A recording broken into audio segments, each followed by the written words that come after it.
الحمد لله نحمده ونستعينه ونستغفره ونؤمن به ونتوكل عليه ونعوذ بالله من شرور أنفسنا ومن سيئات أعمالنا من يهده الله فلا مضل له ومن يضلله فلا هادي له ونشهد أن لا إله إلا الله وحده لا شريك له وأشهد أن محمدا عبده ورسوله أما بعد فأعوذ بالله من الشيطان الرجيم بسم الله الرحمن الرحيم يريدون أن يطفئوا نور الله بأفواههم ويأبى الله إلا أن يتم نوره ولو كره الكافرون هو الذي أرسل رسوله بالهدى ودين الحق ليظهره على الدين كله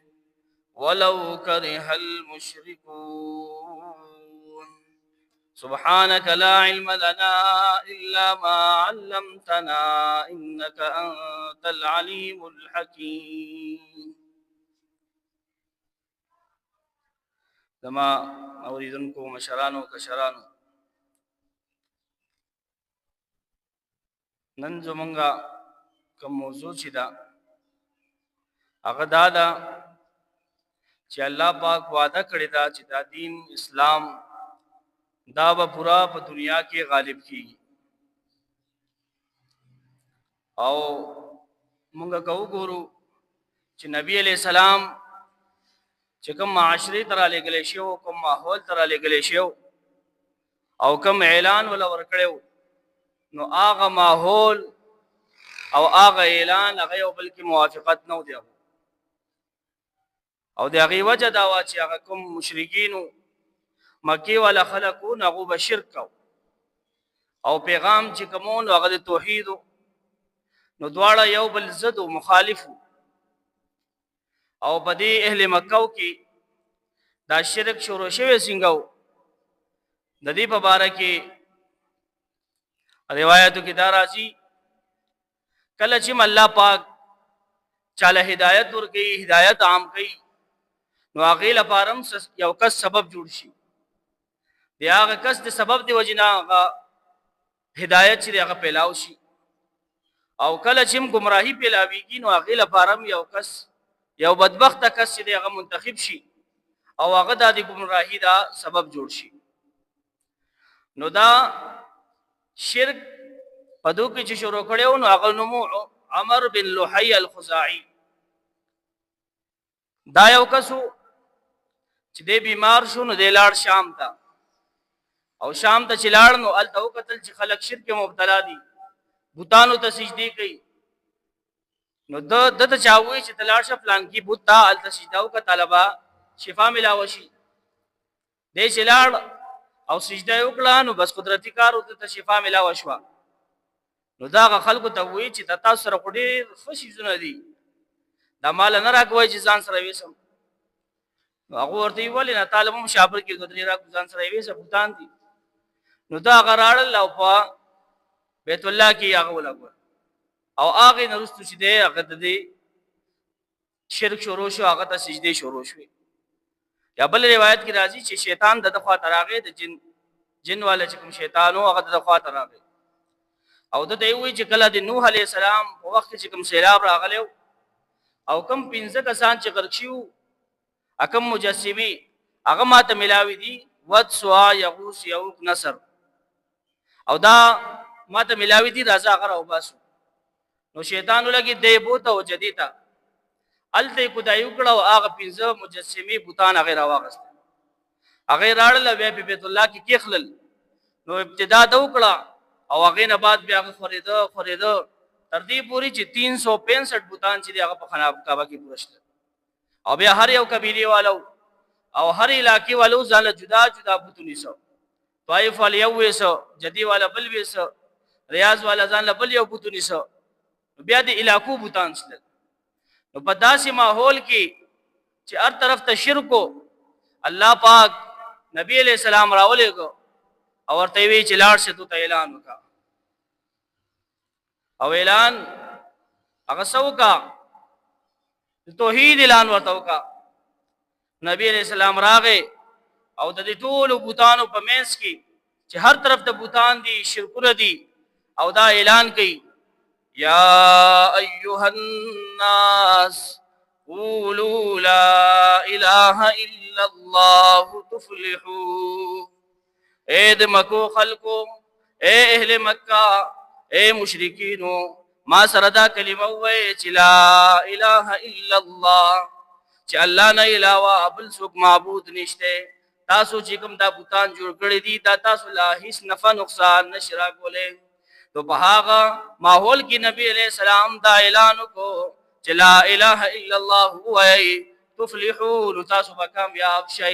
او دې بوتانو نه او د شرک نه قلار شئ نو د نبی علیہ السلام دا اعلان کولو چې خلکو ګټي راواغستي او د قشان نبی علیہ السلام زخمی کو تکلیفونه رسولې شروع کړل او حق نبی چې کم تو پیلا ورته صادق او امین وي کم منی ډیر غټ اعتبار کو تاسو په واقعا ورېدلی وی نبی علیہ السلام چې کله هغه غرته وخته او وای که تاسو ته وایم چې دی غن لا لشکر را روان دي تاسو به منای او کنا ټول وی چې ته صادق او امینی مونږ به خامخامنو نو په هغه ماحول کې چې نبی علیہ السلام دا اعلان وکړو او دا اعلان وکړو الله پاک ورته وی چې زما نبی دو ته اعلان کوي چې الله رسولم قل انی رسول الله الیکم جميعا اے نبی دو ته وایا چې نبی جوړ کړل شوی ما تاسو ټول طرف ته را لګلې شوی زما کار دا دی چې تاسو د 365 بوتانو لړکم او هغه یو خدا تاسو سجدا سر ولګاو نو دا اعلان کولو او خلق چې دی هغه د نبی علیہ السلام مخالف او بیا مختلف طریقو سره د نبی علیہ السلام دا پیغام دای بندول شروع کړل چې دا پیغام خور نشي لیکن الله پاک وعده دا چې دا دین دا وز غالبوم او تاسو مخکې چې کوم آیات ما وی هغه کې الله پاک سوئی هو الذی ارسل رسوله بالهدى اغه الله دې چې هغه رسول لګو په هدایت سره هدایت نه مراد دا قران دی لکه څنګه چې قران کې راځي ذالک الکتاب لا ریب فیه هدى للمتقین دا د هدایت والے کتاب سره الله پاک رسول لګو ودین الحق او رښتینی حق دین سره ولګو سلبارا ليظهره على الدين كله چې دا دین تا پټوله دنیا کې چې دا غالب شي رب دنیا کې دا دین غالب شي او موږ کو ګورو د دین هر ځای کې د دلیل په بنیاد باندې حقانیت په اعتبار سره دین هر وخت کې غالب دی ها تسلط د اعتبار سره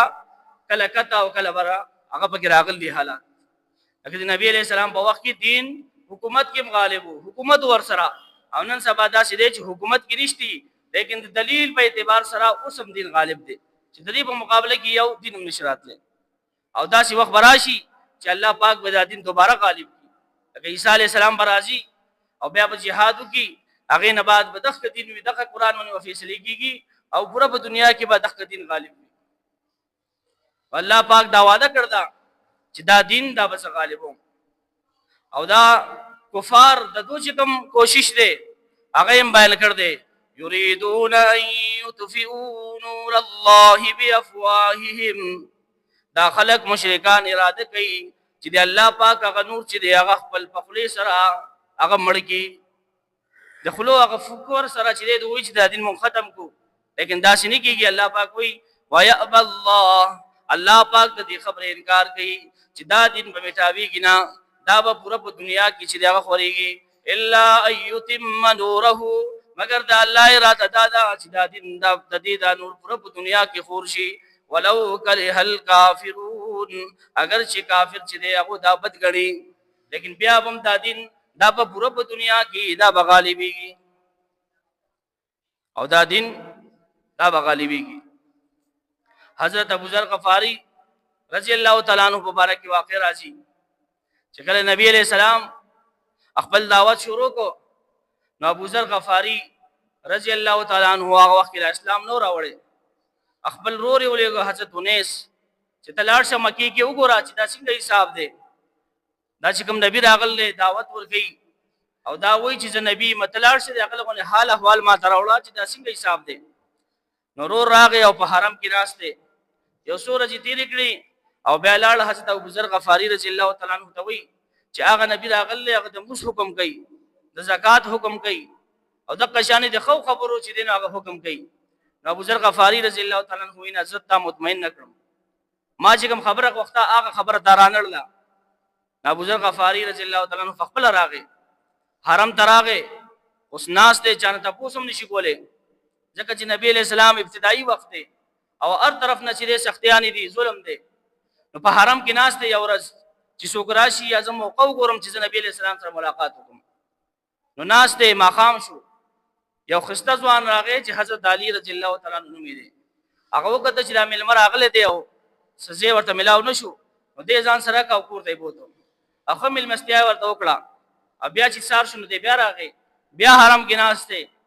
بیا ماقام شو درې ورځې د رخصانی حضرت علی رضی الله تعالی عنہ سره لاړ لیکن حضرت علی رضی الله تعالی عنہ تم ته پوښتنه کو او حضرت ابو ذر غفاری رضی الله تعالی عنہ فرمایي چې ما ته ورته مونږ چې سوال راغلی بدرې مرز منی ما ته حضرت علی رضی الله تعالی عنہ فرمایي چې اے ملمو ته ول راغلی ته خپل مقصد ما ته وایا نو ابو ذر غفاری رضی الله تعالی عنہ ته فرمایي چې تا ته ما خو چاته وای بنا حضرت علی ورته وی وای ما ته چې ول راغلی نو ابو ذر غفاری رضی الله تعالی عنہ ته وی چې راغلی دلته یو کس ته چې نبوت دعوا کوي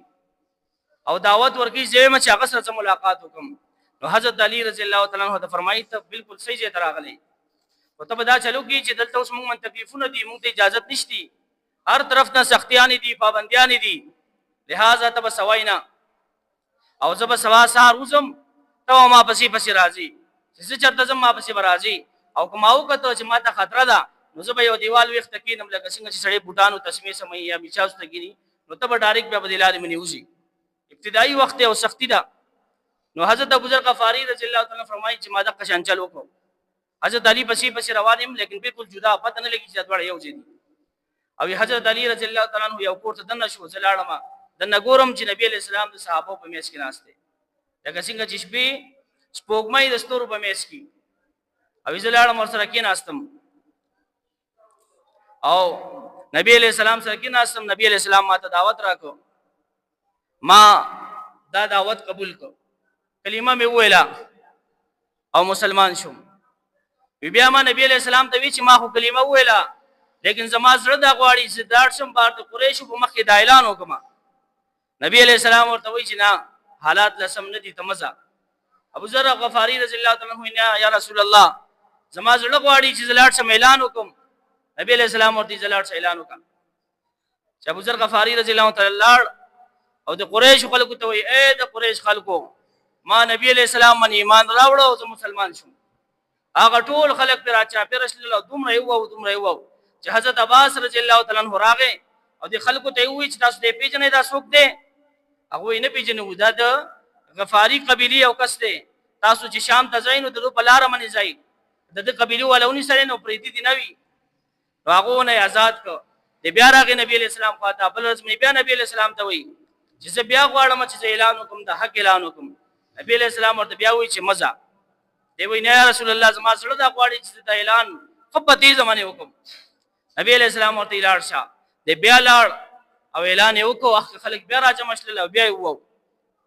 بیا راغه نبی علیہ السلام خاطه نبی علیہ السلام ورته بیا وی لاړ شه خپل علاقې ته خپل خاندان خاطه لاړ شه او دا پیغام ورل ورکو الحق باهلک وخبرهم بما رأيت وما سمعت وادعهم الى الله اے ابو ذر لاړ شه خپل کورنۍ ته خپل خاندان طرف ته الحق باهلک خپل کور والا د پیغام باندې را واړوا هغه مسلمانان کا وخبرهم بما رايت وما سمعت دلته چې تاسو کتلې دي دلته چې تاسو اورېدې دي دا غولم خبر ورکا ودعوهم الى الله او قوم د الله طرف ته راوړه ابو ذر غفاری رضی الله تعالی عنہ خپل قبیله طرف ته لاړ ټولونه پیله خپل ورور ته دعوت ورکړه حضرت انیس هغه اسلام راوړو بیا خپل والده مسلمان کړه او بیا وسره نیمه قابل کوم قبیله چې واغو اسلام راوړو او نیمه قبیله دا وې چې کله نبی علیہ السلام زمونږ علاقې تراغې نو خپل دغه پلاس من ایمان راوړو نو الله پاک وی چې دا کافران دا دین میټاوي لیکن الله پاک دا میټاوي نه بلکې ليظهره على الدين كله دا دین الله پاک دل پر را لګلې دي چې دا دین چې دغه پوره په دنیا کې غالب شي ولو کرہ المشركون اگر چې دا مشرکین چې دا بد غني لیکن بیا هم الله پاک دا دین دا پوره په دنیا کې غالب وي نو دا دین الله پاک دا د غالبتیا لپاره راوښته دي دا به مغلوب نه او دا به پورا په دنیا کې دا پلاویږي یو بل واقعه ده چې حضرت علی رضی الله تعالی عنہ او دغه سملګرو قبیله تویمه نه حمله وکړه او هغه نه مالم راوړو د قشنه هغه نه قیدیان راوستل قیدیان رالل نبی علیہ السلام ته پیشل نبی علیہ السلام هغه منی زی ګوري چې سوک سوک دي نو چې تیریږي یو خزه ده یو جنۍ ده پکې او هغه خواته شلار نو هغه ورته یا رسول الله هلك الوالد وغاب الوافد امن علی من الله علی اے دا الله رسوله زما پلار مړ دی او زما چې کوم وارث ته کوم چې زما ذمہدار او هغه لاړو تخدید ما من احسانو کا الله پاک په بتا من احسانو کی نبی کریم صلی الله علیه وسلم ورته فرمایي استا پلار څوک دی زما پلار حاتم طایی کوم چې مشهور سخی دی او په خلکو من ډیر احسان کوي زه د حاتم طایی لوري ما او زما رور عدی ابن حاتم هغه راغلی او جنگلا لیکن هغه لاړ او زه واجب پاتې شم ما من احسانو کا الله پاک په بتا من احسانو کی نو نبی علیہ السلام صحابه ته وی چې د دې پردې تنظیم وکای او دا ورسوي خپل قبیله ته نو دا چې کله لاړه خپل قبیله ته نو دا عدی ابن حاتم مرور چې هغه ته پوښ کوي چې ته خو زموږ د مخالفینو خوانه راغلی تا ته اوس نقصان خو نه رسولې ستا عزت خو نه کړي نو هغه خور ورته وی چې ستا په کور کې عزت ما محفوظ نه وم سمره چې د نبی علیہ السلام په غلامانو په میس کې محفوظ او بیا خپل ورور ته وی لاړ شه او ملاقات وکړه نبی علیہ السلام سره دا بادشاہوي نو کوم ځای فتح کیږي نو خلق ته هغه علاقې ملاويږي او کنا دا نبی وي نو بیا هم نبوت دی وجنا چې کوم خلق دومره ایمان راوړو نو هغه باندې برحمتي عدی ابن حاتم چې د حاتم طایی زوی دی غراغه او نبی علیہ السلام په جمعات کې ناشته او نبی علیہ السلام مجلس کې ناشته ټول خلق وی عدی راغه جو کې مشهور او مشهور د سخی زوی دی مونږ یې پیژنو حاتم طایی نو ټول وی چې عدی ابن حاتم راغه نبی علیہ السلام خوا کې ناشته او نبی علیہ السلام ورته وی اسلم تسلم اے عدی اسلام راوړه ته په امن شي لیکن حضرت عدی چپ ناشته بیا ټول مجلس ختم شو نبی علیہ السلام ټول صحابه لاړل نبی علیہ السلام د عدی ابن حاتم خپل ځان سره کور تراويسته خو مل مسته ورته وکړه بیا ورته وی عدی اسلم تسلم اسلام راوړه ته په امن شي نو عدی ابن حاتم وی چې ما ورته وی چې زم داسې عام سړی نیم زم په دین باندې می آسمانی دین باندې می عیسائی می نصرانی نبی علیہ السلام ورته وی چې ستا دین تا نه ذات پیژنم بیا دې یو سوال وکړو چې تر رؤوسنی ته خپل قوم سلورمه حصہ اخلي پیسو کې عدی ابن حاتم وی چې مال انتهایی شرم راغی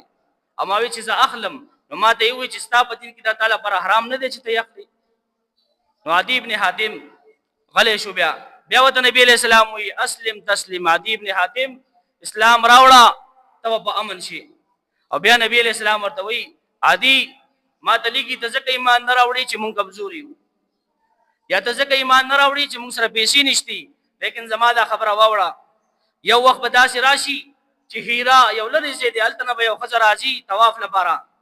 او هغه سره به سونم وي هر څه وي او دا به یوازې را رواني لیکن داسې به سکني چې لارې کې د تلاسو لګي دا سامان واخلي یا د دې بیزتی وي داسې وخت را روان دی ایو بل خبره زما د خلی مبارک نه دا واورا چې کیسر او کسرا چې کوم سپر پاور واغه وخت کې، لیکن سبا چې امریکا دا هغه به چې فتح کیږي او دا مسلمانان به فتح کوي. بما ته تاسو کو چې کسرا ابن هرمز دغه خبره کوي نبی اسلام وی چې او اخ به هغه فتح کیږي. او یو بل خبره واورا چې داسې وخت براشي چې خلک به زکات ورکوي لیکن څوک هغه سواله بنئ، دومره به مال زیات شي. نو عدی ابن حاتم وی چې دې خبرو زما په زړه باندې اثر وکړو او ما هغه وخت کلمه وویله، اسلام می راوړو او هغه نه رستو وی. دا دوه خبرې چې دا خپل په ژوندۍ کې وکړل چې هیرا یو ځای خزر روانه ده حج لا او بالکل یوازې ده، لیکن داسې څوک نشته چې هغه نه مال واخلي یا د هغه بیزتی وکړي. دا ما خپل بستر کو باندې وکړل. او دا بل خبره چې کسرا ابن هرمز د هغه محلات فتشل او هغه کې ځف خپل شریکوم د حضرت عمر په دور کې بیا هغه لخر کې ځف خپل شریکوم او زب کې او سپاهیوم ما هغه د کسرا او د کسرا هغه محلات ما خپل فتح کړی. او درېمه خبره پاتې ده چې مال بزیات شي او زکات غستو والا بني دا ما خپل په ژوندۍ کې ونه کته. لیکن مفسرین وایي چې هغه د عمر بن عبد العزيز په دور کې چې دینو دا کار شوی چې یو بل توی زکات واخلا هغه به ایمان نه واخلا ټول چې هغه زکات اغستو ولا سګنو او بیا کافرانو لا چې کوم زیبیانو د قشانی علما ولا توفی ورکړي هغه نه بعدم خلق رالل چې زکات مال پاتې دي. نو عمر بن عبد العزيز رحمه الله ورته وی چې دا چې چلو کوي کوم مال پاتې دي د دې منی دانی جوار غنم واخلې او په دې غرونو منی واچوي چې زما په بادشاہت کې پرندي کومه مرغۍ شې دام لوګي پاتې نشي. دا د دین هغه اثر چې الله پاک وعده کړدا چې دا دین به غالبيږي او پورا په دنیا کې به غالبيږي ولو کله هر مشرکون اگر شي مشرکین چې دی هغه دعوت لري. د دې ټولو خبرو مطلب څه شو چې نن سبا چې دین مغلوب دي نو هغه عمل په مونږ کې کم دی. بل خبر دا چې دا د الله پاک وعده ده او دا پوره کیدونکې ده او دا به خامخا پوره کیږي. لیکن مونږ سوچو چې مونږ به دې کې کوم سبب جوړیږو چې مونږ اسلام لدی بیزتای سبب جوړیږو او کنه مونږ د عزت سبب جوړیږو. یا دې کې زمونږ څومره حصہ ده مونږ آیا په دې کې کوم سبب کې استعماليږو. تاسو ته شروع کوم اووي چې گمراهي پلاویږي عقلم یو کس سبب وي او که هدایت پلاویږي عقلم یو کس سبب وي. نو مونږ خپل ځان ته وګورو چې مونږ د شي لپاره سبب جوړیږو. خلکو ته دعوت او تبلیغ ورکو خلاري دراولو نو دې کې مونږ سبب یو او که مونږ د دین د بدنامۍ سبب جوړیږو نو دا مونږه دین خو چې هغه باسي غالبي کې لیکن مونږ ځان بدنام کو او په دې تاریخ کې په دې کې زموږ هیڅ حصہ نه وي. الله تعالی دې موږ له عمل کولو توفیق راکړي. واخر دعوانا الحمدلله رب العالمین.